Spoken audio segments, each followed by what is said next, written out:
네. 자, 계속 내년까지 이어지는 코너면 좋겠는데요. 일단은 3번만 저희가 해보기로 했습니다. 한국 공인 노무사회와 함께하는 노무에 관련된 여러 가지 궁금증을 알려드리는 코너 이름을 노무사랑이라고 했는데 정말 오늘 첫 손님으로 사랑스러운 죄송합니다. 사랑 가득한 그만큼 여러분의 노동 환경에 대해서 도움을 주실 분 스튜디오에 모셨습니다. 여러 가지 얘기 중에서 오늘 직장 내 괴롭힘 문제 좀 제대로 살펴볼까 하는데 요즘 많아졌거든요. 직장 내 괴롭힘 상담센터를 맡고 있습니다. 서재용 센터장 모셨습니다. 안녕하십니까? 네. 안녕하십니까. 저는 한국공인노무사회 직장 내 괴롭힘 상담센터 센터장을 맡고 있는 서재용 노무사입니다. 네. 반갑습니다. 코너 이름이 노무사랑인데요. 네. 주변에서 사랑스럽다는 소리 많이 들으시나요? 네. 가끔 듣습니다. 그럴 때 그냥 네라고 해주시면 될 것 같습니다. 가끔 듣고요. 네. 자, 서재용 노무사와 함께하고 오늘 이제 근로기준법 관련해서 특히 직장 내 괴롭힘 얘기를 해보려고 합니다. 사실 굉장히 많아졌어요. 이 많아진 것도 언론에서 보도가 되면서 사회적 이슈가 됐기 때문입니다. 네네. 좀 우리가 바라지 않는 요즘 이제 표현을 극단적 선택 이렇게 쓰지 말라고 합니다. 미화시킬 수 있다고 해서 직접적 표현을 쓰라고 해서 말하자면 직장에서 괴롭힘 당하다가 자살하시는 분들이 생겼고 그래서 좀 이슈가 커지고 여러 가지 얘기가 있었는데 좀 정확히 알아야 될 것 같습니다. 이 직장 내 괴롭힘이 뭔가요? 네. 직장 내 괴롭힘이란 저희가 이제 사업장에서 괴롭히지 않을 권리가 괴롭힘 받지 않을 권리가 생긴 거죠. 그렇죠. 그래서 이제 그런 그 근로자가 어떤 자기의 업무상 지위를 이용해서 또 다른 근로자에게 정신적, 신체적 고통을 주는 행위를 조금 저희가 직장 내 괴롭힘 행위라고 근로기준법에 규정을 하고 있습니다. 네. 일하러 왔습니다. 일한 만큼 또 돈을 벌어가야 되는데 그와 무관하게 고통을 받고 있다. 정신적, 신체적. 그게 괴롭힘이고 그걸 못하게 하고 있다라는 얘기를 할 텐데요.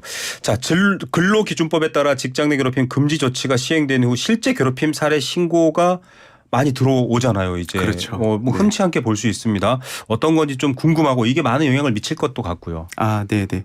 사실 근로기준법 저희가 이제 2019년도 7월 달에 직장인 괴롭힘 금지법이 시행이 됐는데 네. 그 당시만 해도 한 몇천 건 정도 이렇게 이제 신고가 들어오다가 이게 최근까지 통계는 아니고 2022년 5월까지 저희가 한 4년 정도에 한 2만 3천 건 정도 들어왔어요. 그러니까 이게 점점 많이 늘어나고 있고 아마 공식적으로 발표되진 않았지만 지금 분위기 봐서는 한 3만 5천 건 정도 지금 접수되지 않았을까라고 네. 생각이 많이 드는데 그러니까 이게 사실 직장 괴롭힘 초창기에는 좀 신고하는 거를 좀 꺼려하는 것도 있었고 그랬죠. 이게 직장 괴롭힘 맞아? 라는 그런 뉘앙스가 있었다고 어르신들은 하면 직장 생활이 다 그래. 좀 참아 이랬었거든요. 그렇죠. 이제 그런 거는 없는데 오히려 이제는 어디까지 가냐. 야, 이런 것도 직장 내 괴롭힘이야? 네. 라는 것까지 좀 신고가 많이 들어오기 시작한 것 같아요. 예. 궁금해지는데요. 네. 그 얘기 좀 자세히 이따가 듣도록 하겠습니다. 네네. 자, 이제 앞서서 설명해 줬습니다. 직장 괴롭힘 사용자 또는 근로자가 직장에서의 지위나 관계를 또 그 관계의 우위를 이용해서 다른 근로자에게 피해를 줍니다.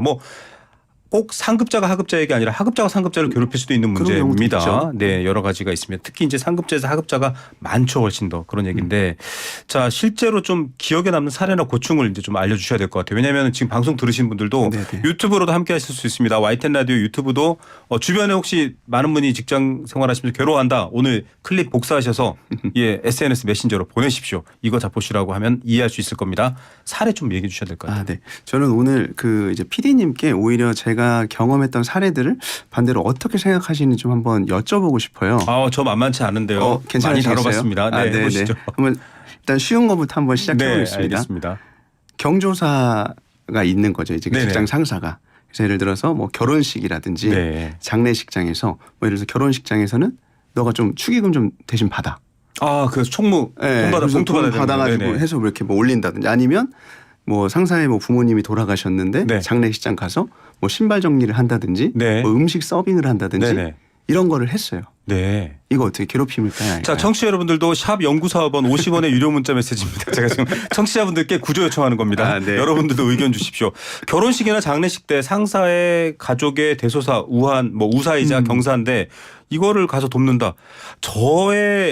제 나이가 좀 이제 들키는 것 같은데 저의 세대 때 같은 경우 사실 그냥 흔쾌히 자발적으로 하는 경우도 있었어요. 에이 그것까지 괴롭힘이겠어 이렇게 생각할 수도 있을 것 같아요. 그렇죠. 근데 사실 요즘에는 이런 것들도 그러니까 이게 원하냐 원치 않냐의 문제이긴 한데 PD님 같은 경우에는 선배님들 너무 사랑하셔가지고 자발적으로 돕고 그건 아니지만 네 그렇습니다. 이렇지만 요즘에는 이게 좀 너무 이제 개인적인 사생활을 조금 중요시 여기다 바뀌었죠, 보니까 문화가. 네. 예, 예. 그러다 보니까 이런 뭐 경조사에서 물론 본인이 돕고 싶은 경우는 지금도 충분히 도울 수 네네. 있겠지만 내가 원치도 않는데 않는데? 뭐 예를 들어 진짜로 뭐 차출당해가지고 결혼식 네네. 가서 총무 본다든지 서빙한다 이런 것들을 신고가 들어오는 경우들이 전국에서 꽤 있다고 좀 들었어요. 사례가 있군요. 네네. 직장 내 괴롭힘으로 인정이 됩니까? 네, 이런 경우에는 사실 인정이 됩니다. 왜냐하면 네. 일단 한 사람이 이의제기 안 하면 당연히 아무것도 아니지만 그렇겠지만 내가 받은 사람이 이거 지금 나 좀 압박 받아가지고 네네. 이것 때문에 좀 스트레스 받으면서 안 이거 가면 했다. 괜히 불이익 당할 거 괜히 나 미움받을 것 인사평가 같고 예. 못 받을 것 같고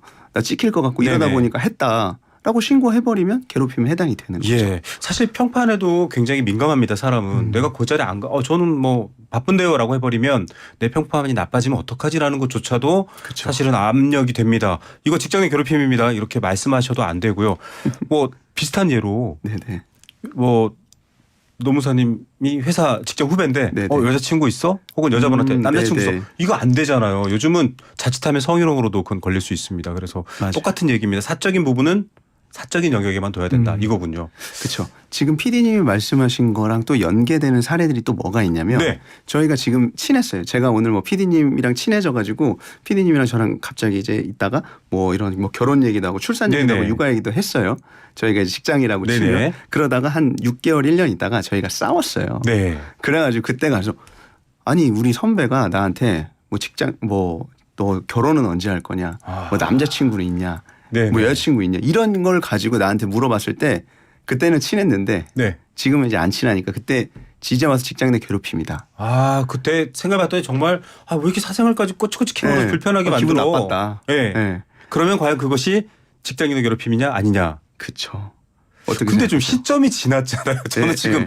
계속 첫 번째부터 오답을 하고 있기 때문에 좀 시점이 지났기 때문에 이것까지 괴롭힘으로 보는 건 좀 무리지 않냐 하실 수도 있을 것 같은데. 근데 이게 저희가 보통은 이게 뭐 회사에서 그런 직장 괴롭힘을 인정하는 기간을 정해놓는 경우도 있지만 네. 정하더라도 보통 2, 3년 이내의 행위는 인정을 하고 그러니까 또 지금 PD님이 말씀하신 거는 또 어떤 사례가 예전에 있었냐면 저희가 2019년도 7월 달에 이게 시행이 됐잖아요. 네네. 그 당시에 2018년도, 2017년도 사례를 갖고 와가지고 나 괴롭힘 당했다. 네네네. 라고 신고를 하는 경우들도 꽤 있으셨어요. 근데 대신 야. 그거는 그 당시엔 말 그대로 괴롭힘 금지법이 없었으니까 네네. 그거는 인정이 안 되지만 지금은 뭐 이게 1년 전에 했든 2년 전에 했든 괴롭힘 행위가 있었던 게 맞다고 하면 괴롭힘으로 좀 인정될 수 있는 이해가 여지가 되네요. 있습니다. 예. 저는 이렇게 오답을 내놓고 노무사님 말씀하시고 나서 뒤늦게 이해가 되면서 또 생각이 넓어지는 게 간호사들 퇴원 문제, 네네 맞아요. 아이를 낳는 문제라든지 결혼하는 문제까지도 사실은 굉장히 불편하게 만들었잖아요. 그쵸. 너 결혼하면 우리 또 누가 이 자리에 들어가 막. 맞아요. 그래서 굉장히 큰 거기도 비극적인 사건들이 있었습니다. 태국 문화 네네네, 때문에. 맞아요. 그러니까 지금 그렇게 떠올려 보니까 이거 괴롭힘 맞네라고 뒤늦게 답을 마치고 있습니다. 지금 사례만 들어봐도 많은 분들이 와 이럴 것 같아요. 좀 더 말해 주시죠. 네. 요것도 혹시 어떻게 생각하시는지 저희가 저희 옆에 뭐 직원분이 서로 이렇게 앉아서 근무를 하잖아요. 네네. 옆에 직원이 한숨을 너무 많이 쉰다고 신고를 하는 거예요. 숨소리조차 듣고 싶지 않다. 제가 뜨끔했습니다. 저 한숨 많이 쉬는 편이어가지고. 네. 혹은 뭐 누가 직원이 저희가 복장 제한이 없는 뭐 그런 네네. 회사들 요새 많잖아요. 네. 근데 이제 이게 하다 너무 편해지니까 파자마 같은 반바지를 입고 온 거예요.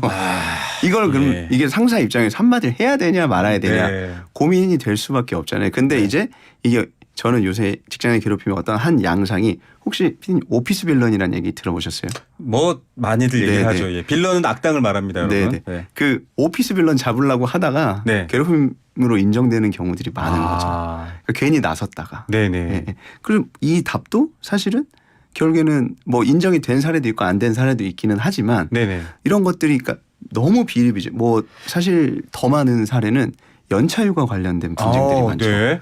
제가 갑자기 오늘 너무 바쁜데 네. 저 내일 연차 좀 쓰겠습니다. 네네. 아직 일 안 끝났는데 네네. 프로젝트 발표 내일 모레인데 네네. 그럼 이때 이걸 어떻게 할 것이냐. 그건 좀 조정해야 되지 않나요? 왜냐하면 이 일을 그러면 지장을 받게 되잖아요. 그렇죠. 그럼 누가 그걸 쓰게 하지 말 건가요? 결국은 책임자가 그것도 걸면 또 직장 내 괴롭힘으로 걸리게 되는 왜 거군요. 내 연차휴가 사용은 근로기준법에 정해져 있는 나의 권리인데 야. 이걸 왜 방해하세요? 예. 예. 이런 경우들이 요새 많아요. 여기서 오죽하면 오피스 빌런이란 말이 네. 생겼겠습니까? 사실 누가 봐도 아, 그거 너무 이기적이야, 불합리해라고 함에도 불구하고 그분이 문제 제기를 하면 네. 직장 내 괴롭힘이 되는 건 거죠. 그렇죠. 이게 문제를 아무도 제기하지 않으면 문제가 아닌데 하. 문제를 제기하면 진짜 문제가 되는 게 요새 이 직장 내 괴롭힘이고 그것 때문에 계속 지금 말이 나오고 조금 개정해야 된다라는 의견이 어떤 거냐면 정교화돼야겠네요. 너무 주관적이고 이게 너무 네네. 포괄적이기 때문에 네네. 이게 뭐 걸리기 시작하면 다 걸리는 그렇게 이런 되네요. 문제들이 있습니다. 지금. 이럴수록 또 전문가인 노무사분들이 오셔서 좀 이런 부분 조정해야 되는데 일이 너무 많아지셨다고. 물론 좋은 겁니다. 아, 네네. 그만큼 또 사회적 필요성이 인정되는 거니까요. 지금 얘기 나온 김에 그러면 반대적인 좀 얘기를 해볼게요.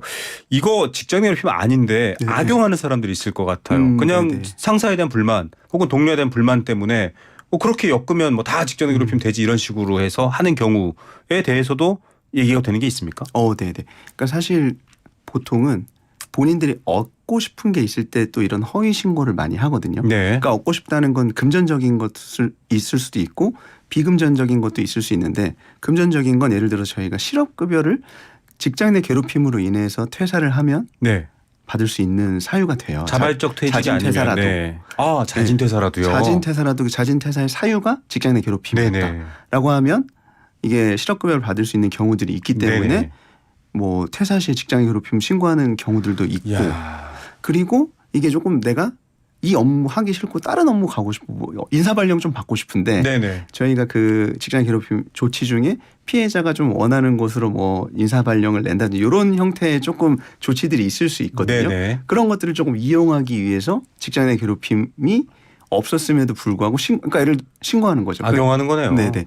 그리고 뭐 저희가 뭐 팀원들이 되게 많은데 네. 사실 팀장은 항상 어떻게 보면은 악역을 맡을 수밖에 없잖아요. 그렇죠. 아무리 착한 팀장도 뭐 싫은 소리는 할 수밖에 맞습니다. 없고. 네. 근데 이제 그런 것들이 쌓이고 쌓여서 이제 그 팀원들이 팀장을 보내고 싶은 거예요. 팀장 바꾸고 싶을 때 팀장을 바꾸고 싶은데 뭐 사장님한테 가가지고 네. 저 팀장이 마음에 안 돼. 팀장 좀 네. 바꿔주십시오. 이렇게 할 수는 없잖아요. 네네. 그러면 이제 모여가지고 팀장이 직장 괴롭힘 너무 많이 했습니다. 네. 이런 식으로 이제 사건들이 좀 많이 벌어지고 있는 것도 제도의 있어요. 좋은 취지, 본래 취지에서 벗어난 네네. 남용적인 측면도 있다라는 얘기를 했습니다. 이런 부분은 또 역시 노무사님들이 개입돼서 같이 사건을 처리하다 보면 조정되고 좀 어느 정도 뭐랄까요? 좀 진실이 밝혀지고 이런 경우가 있습니까? 그렇죠. 이게 사실 저희 같은 노무사 전문가들이 가서 조금 뭐 저희가 경찰은 아니지만 그래도 네. 좀 증거도 좀 노무관계는 전문가들이시니까요. 네, 증거도 좀 면밀히 분석하고 그러니까 이게 사실 사업장에서 조사할 수 있는 여력이 있는 곳들이 많지는 않아요. 네. 그러니까 왜냐하면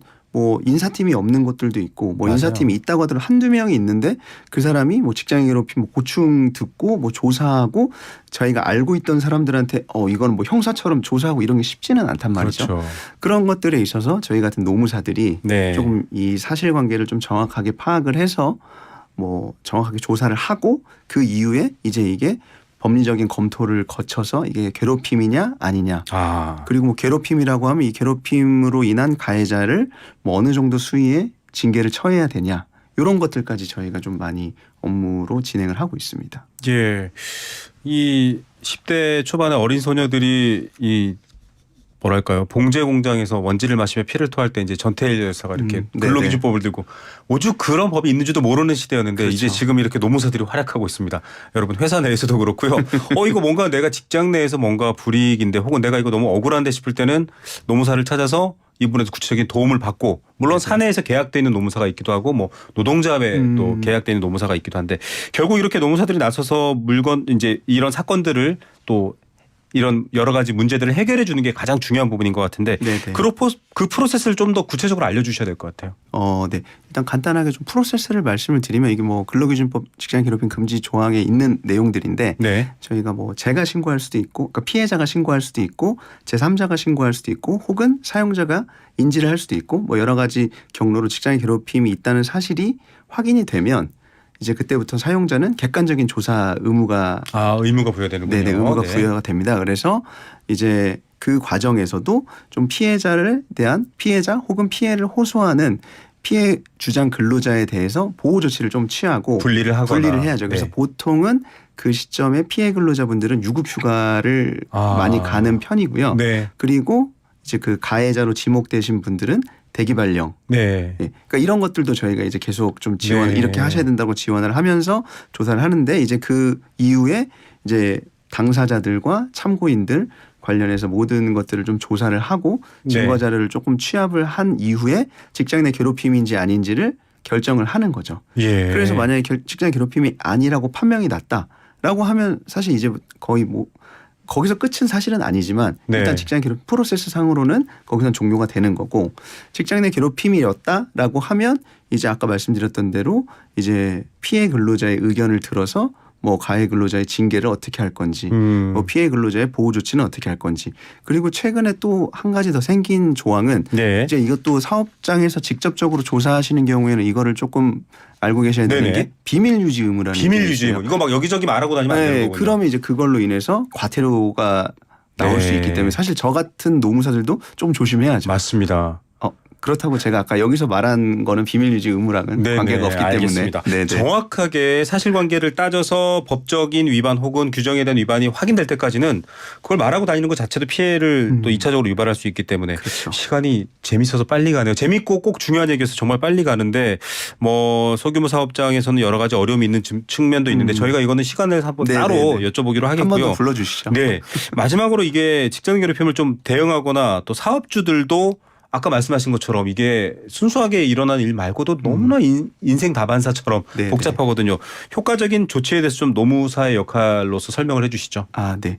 일단 사실 아직까지는 직장의 괴롭힘 예방 교육이 의무 교육은 아니거든요. 아, 그래요? 성희롱 예방 교육은 의무 교육인데 네. 사실 저희 YTN 같은 좋은 곳에서는 아마 지금 직장의 괴롭힘 예방 교육 받고 계실 받았어요. 거예요. 네, 온라인으로 근데 들었습니다. 사실 아직은 의무가 아니기 때문에 많은 기업에서 아직도 직장 괴롭힘 예방 교육을 받지 못하는 가장 첫 근로자. 단추가 안 잠겨 있네요. 교육이 안 돼 있는 네네네. 상황이네요. 그래서 뭐 저희 같은 노무사들을 뭐 직접 초빙하셔서 교육을 하셔도 되지만 네네. 뭐 그게 어렵다고 하면 뭐 인터넷에서 동영상 강의라도 조금 찾아서 온라인으로. 네. 온라인 강의라도 조금 들어보시면 그래도 어느 정도 생각이 정리되실 수 있지 않을까라고 좀 생각이 들고 이제 사실 가장 중요한 건 서로 일하는 방식에 대해서 명확하게 규정을 해놓는 게 좀 네. 중요할 것 같아요. 알겠습니다. 네. 자, 여러분 직장은 괴로우려고 다니는 게 아니라 행복하려고 다니는 거니까요. 이런 문제를 해결할 때 노무사와 함께 머리 맞대고 전문가의 도움과 또 제도 개선이 필요한 것 같습니다. 자, 연속기획 인터뷰 노무사랑. 예. 오늘 좀 사랑스러운 시간이 되셨는지 모르겠네요. 자, 오늘도 서재용 한국공인노무사회 직장 내 괴롭힘 상담센터장과 함께했습니다. 감사합니다. 예, 고맙습니다.